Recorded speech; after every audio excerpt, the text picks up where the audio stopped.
Time for another iconic bit of Doctor Who history. The Hand of Fear is a 4-part serial from 1976, and as you can see by the DVD cover, it's Sarah Jane Smith's final classic adventure. Gee, thanks bright red spoilerific sticker. Just kidding, I have seen this one before back in the day, although I don't remember anything aside from the ending for obvious reasons. Yes, this is where we bid farewell to arguably the most iconic companion in all of Doctor Who.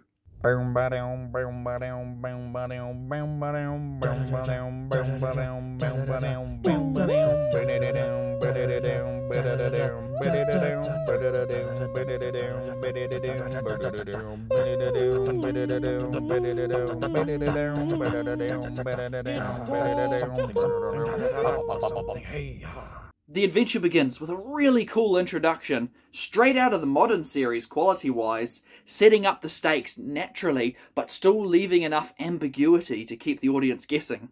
Basically, there's a planet in peril, seemingly on its last legs, and the local population of Parker people are in charge of exploding this vessel that's transporting a traitor of some kind before they lose contact.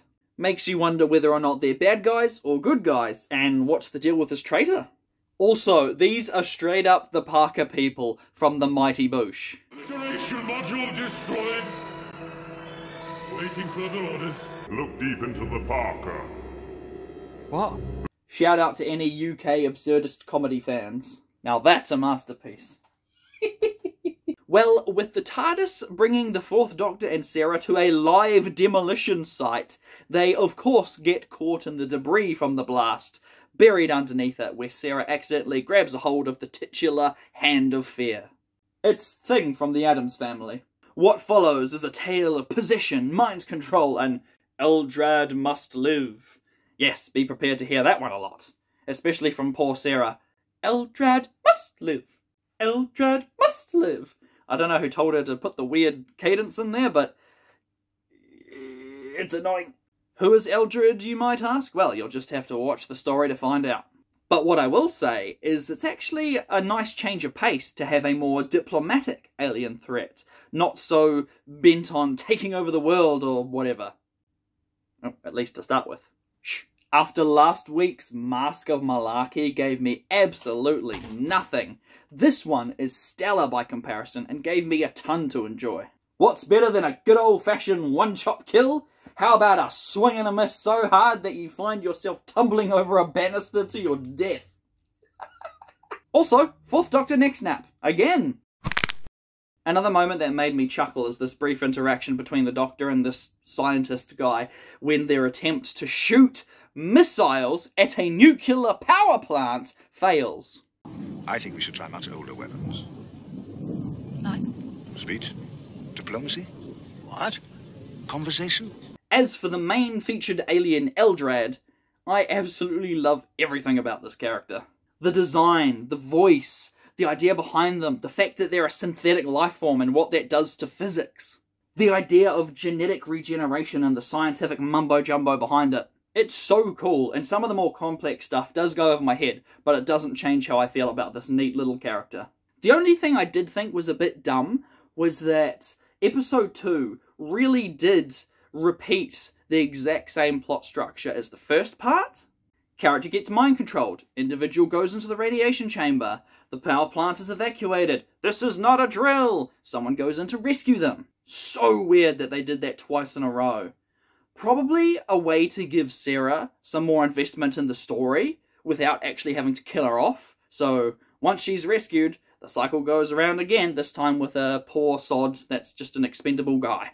Speaking of Sarah, Elisabeth Sladen gives probably her best performance here, perfectly committing to the sinister absurdity of being possessed.